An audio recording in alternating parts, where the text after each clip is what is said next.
So I just got back from church. It was like a really emotional. I felt really emotional.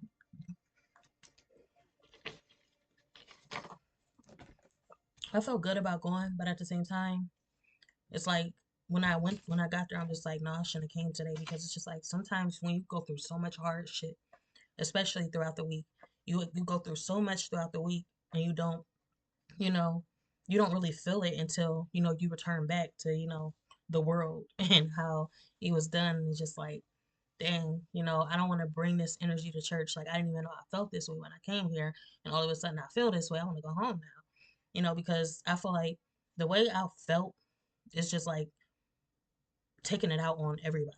Like, I didn't voice anything. Like, they probably can tell by the way I was moving. It's just I was giving off that vibe. Like, I don't want to just like don't get in my way today. Like that type of vibe. And that's not the type of energy you want to take to church, honestly. I felt like I needed to be there. I felt like I wanted to be there, but at the same time, I didn't feel I didn't feel welcome this time. Maybe because I don't know why, I just didn't feel welcome this time, and I felt emotional about it. The sisters, they usually they was kind of distant today. I'm just like, wow, like what is going on? Like, I wish I understood. Why do I feel so blindsided about everything? And I felt sad. But I did take some notes, and they did some hymns and stuff. I didn't sing today just because, like I said, I didn't know I was feeling a certain way until I got to church. I thought going to church would make me feel better about the situation, but it just made me feel everything that I honestly truly felt, and I felt sad, and I felt disappointed, I felt hurt, I felt discouraged. I couldn't even sing, the hymns, and I usually do sing, and I didn't sing this time. So yeah, I was taking some notes in church. And that's another thing about like I said, vlogging, it's hard to vlog because every not everybody know hold on. Because not everybody know what you're doing. And the fact that they don't, it makes it seem like a judgmental circumstance. Like, I can be sitting there taking notes and people probably thinking I'm taking pictures and this and that. But that's not what I was doing. But that's how I was feeling, like, they don't know what's going on with me. So it's just like when you guys, like, I'm not saying that they was paying attention, but if they was, it's just like I I feel like church is a place where you shouldn't really, do all that. I only did it at first because it was my first time. It's my first time going to church. So it's like I wanted to show that off, like this is a part of my new journey. But as I keep going there and it's familiar to me, I don't feel the need to just whip out my camera for any and everything anymore. Like, it got to be something that just, really inspires me for me to just do something like that. And even then, I'm going to just take notes because church it's sacred ground. So it's like once I'm in and once I'm like familiar with it, then I feel comfortable enough to where I don't have to pull out my camera. I don't have to do extra to just kind of, like I said, it was a part of my journey. So it's a part of my journey. I'm showing it's a part of my journey, and going on from there, that's all it's gonna be. So like that's just what it is. Um, but I felt like maybe it's the fact that a lot of people don't, they may not feel comfortable because of you keep pulling out your camera, keep pulling out your camera. Like, I only pulled out my camera, let's say, I only made 2 videos at church. And then I made one when I was kind of frustrated with my son and this and that, like he was acting out, just to like show y'all, how I deal with the situation when I'm out and about. But it's like a lot of people feel offensive towards the camera, and it's just like I don't want to be that person to always make you feel a certain way because I'm taking out my camera. When I come to church, I come to church to worship because it's something I'm passionate about. So if I'm passionate about it, I'm gonna treat it that way. I'm not gonna treat it like, oh, I'm gonna show off everything. No. So when I take out my cameras, I mean, when I take out my phone, I'm not always taking out my camera. But I feel like a lot of people think, that, oh, she about to take out her camera, she about to take another video, she about to take another photo, and this and that, and it's not even like that, honestly. But yeah, it just make the situation awkward. So I don't know. Um, I just felt some type of way. So I'm gonna read some of my notes that I took in church.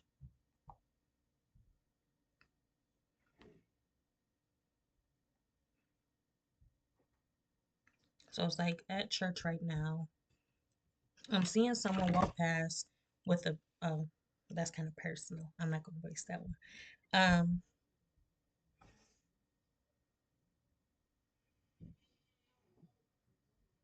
So we did some hymns. Like we sung three hymns, and this the first time it actually came to me. I'm like, I'm about to connect the dots because it's just like we sung hymns, but it wasn't just like it was a hymn from verse 7, and it was a hymn from a different book, and then there was another hymn from the Psalms. It's just like it kind of like when you take notes about the hymns, it directs you of where the sermon is going. So what is the sermon about to be about? You just listen to the hymns and you just take little bits and pieces and then you just put it together and be like, oh, today was about this. So it's like when you feel like you kind of disconnected from the group or you disconnected at church from everybody and you just can't get the word, like you can't get into the feeling, like it's good to take notes and go home and kind of reflect on what you learned about, so it's like you don't feel as though I wasted my time, or you don't feel as though I went in and I came home empty handed. At least I came home with something to go off of that can kind of remind me of you know each moment as they were passing. So the first hymn, I don't got the songs, but this hymn was about.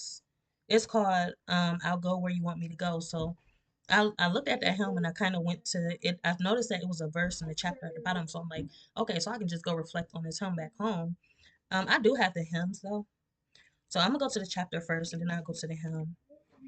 So the hymn of this chapter 271 verse 7. Excuse me. So verse 7 is, and if it came to pass that I Nephi said unto my father, I will go and do the things which the Lord hath commanded. For I know that the Lord giveth no commandments unto the children of man, save he shall prepare a way for him, that they may accomplish the thing which he commanded them, which he commandeth them. And it came to pass that when the father had heard these words, he was exceedingly glad, and he knew that I had been blessed of the Lord. Whatever you want me to do, wherever you want me to go, I'll do it because I'm that committed and I'm not faithful to you. Um, so I think I got the freaking hymn.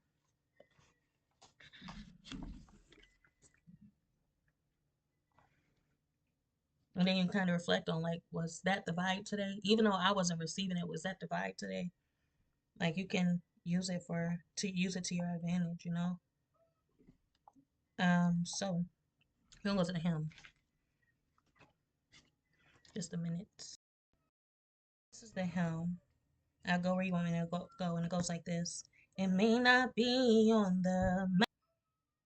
There's surely somewhere a lovely place in earth harvest fields so wide, where I may bar through life's short day for Jesus the crucified.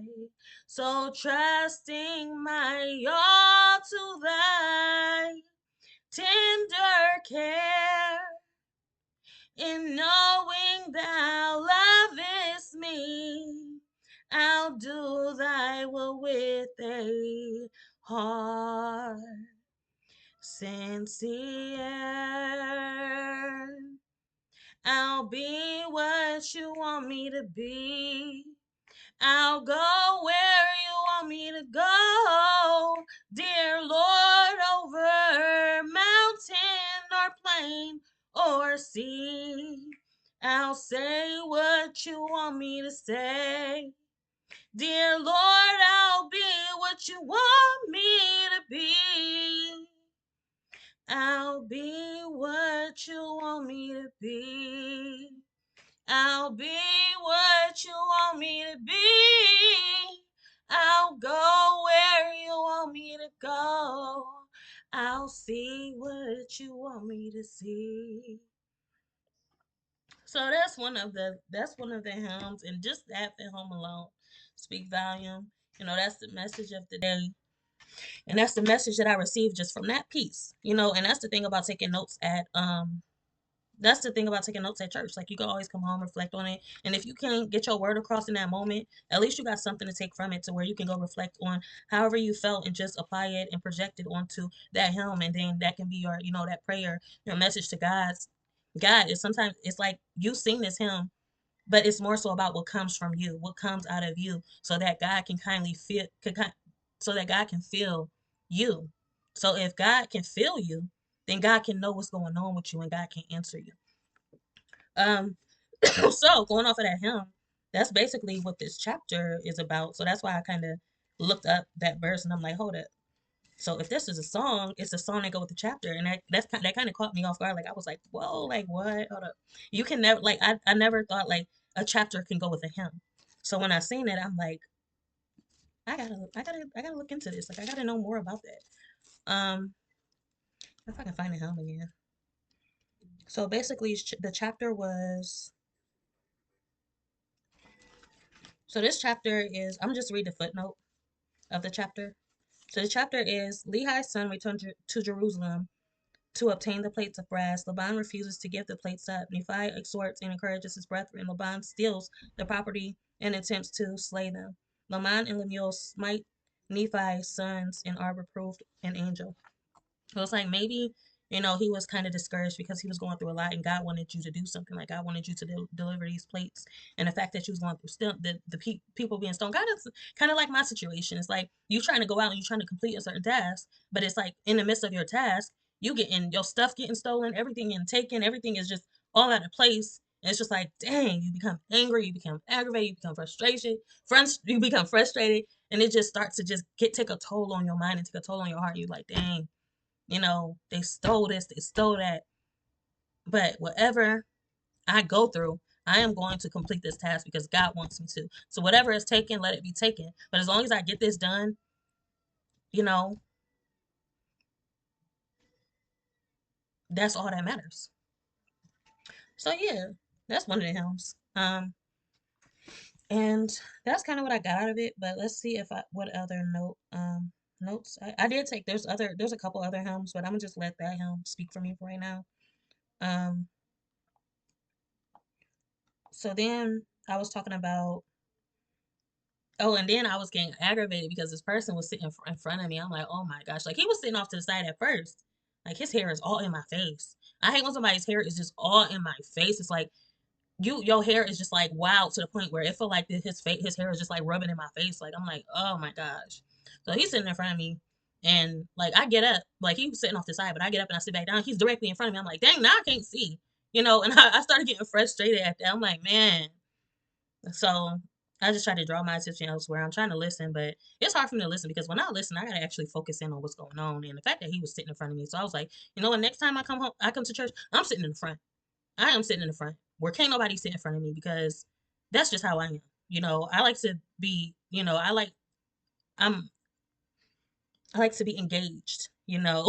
So the fact that he's sitting in front of me, that's an issue.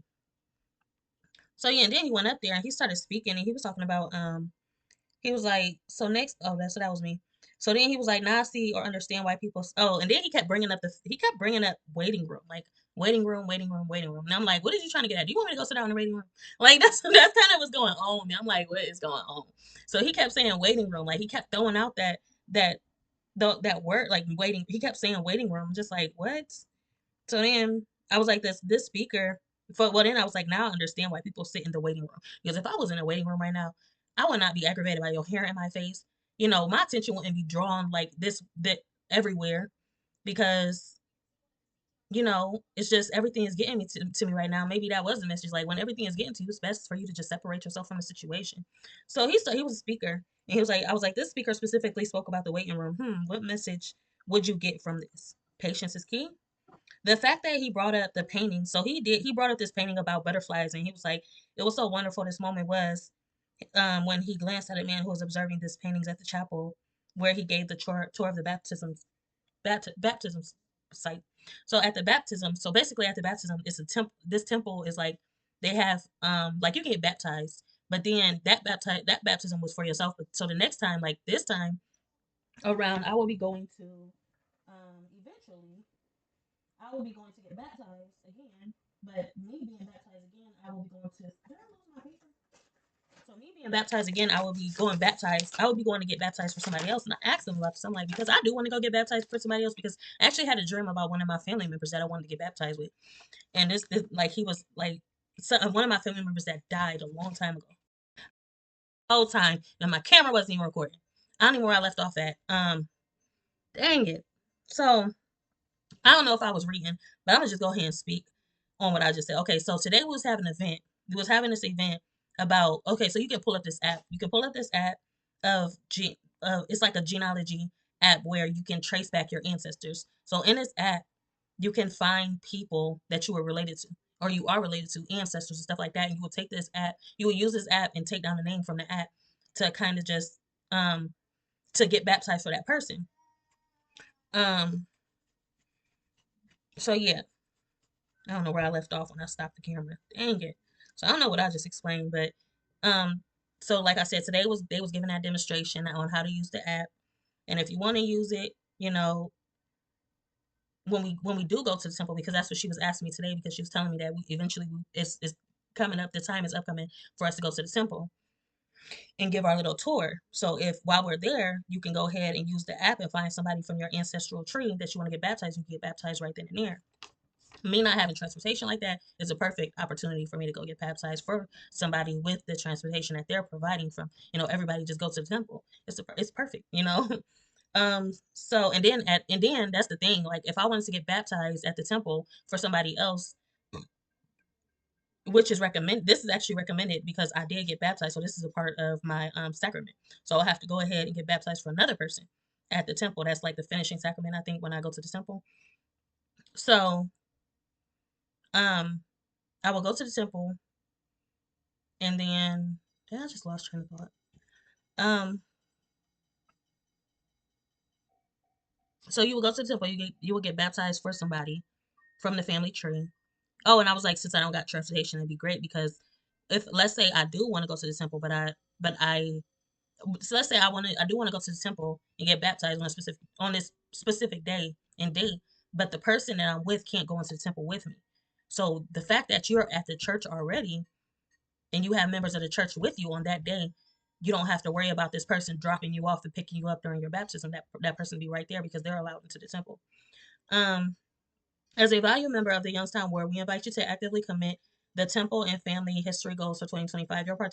Your participation is essential for us to achieve the goals that I have set together. We can make a significant impact in gathering Israel and in each of our own families. We have received powerful promise from the President Nelson. If we prioritize attending the temple whenever possible, we will be abundantly blessed. So the goals they have is hold monthly meetings, offer beginner and advanced genealogy classes. That's encourage newly baptized members to visit the temples within their first month. You visit the temple, and they already done baptized a couple people. Well, they just baptized somebody after me. No, three other people after me, and I just met the one girl that they baptized back in October, and I actually talked to her on the phone. I think I talked to her, but I was in the mood today to engage with her today. Organize quarter indexing classes, implement a carpooling system for trips to the temple. So this will support you getting to the temple. Schedule monthly ward trips to the temple, plan quarterly youth meetings, trips to the temple. So yeah, so that's what today was about actually. That's what today was about mostly. Because it was more of an event type thing. If you wanted to go up there and do your testimony, they did give they gave like a couple of testimonies, but today was more so the about that because that's coming up soon. Um, so yeah, and then we had this big old buffet. It cooked. They had lasagna. They had a sloppy Joe. They had tuna casserole. They had all these different desserts. I felt like I was at a buffet for real, all you can eat. But they tore that food up. Like when you look back up there, there was no food. You couldn't even go back if you wanted to. There was spaghetti. There was garlic bread. This food was good. I was grabbing like I finished my plate. I was good. I was fulfilled. I was satisfied. You know, and I was hungry because I didn't eat that morning. I did not eat this morning, and I haven't been having an appetite for the longest. And I haven't just like I was hungry, you know, on top of feeling the way I was feeling. So yeah, it was cool. Like I said, I like this church. Like if I had my own transportation, I would be going there faithfully. You know, like I really like this church. They treat my son so well. Like while I'm sitting there moping around, feeling the way I'm feeling, they like my son. They actually taking care of my son. Like they holding him, picking him up. You know, just taking care of him. Like they help out so much, and I like that about them. Um, so yeah, that's what went on today, and that is my little, you know, church review for today. I don't know if I'm gonna be going next week, just because I don't know how this week is gonna go. But I know now that if I had a bad week, if I had a bad week, no matter how I'm feeling for church, I'm not gonna go. I know that for a fact. I'm not gonna go if I'm having a bad week. And then it's church coming up, and then all of a sudden I feel like I'm feeling good and inspired to go. I'm not gonna go because I know how that week go. That I know how that week went, and the fact that I felt everything that I was feeling about this week, the fact that I was feeling that way, it just kind of woke me up to, yeah, I'm not gonna make this mistake again. So yeah, with that being said, that is my church review. Y'all have a good Sunday and enjoy this day. Happy Sabbath day. And yeah, bye. Like, comment, subscribe, be notified, share at your own free will to show you care. Bye.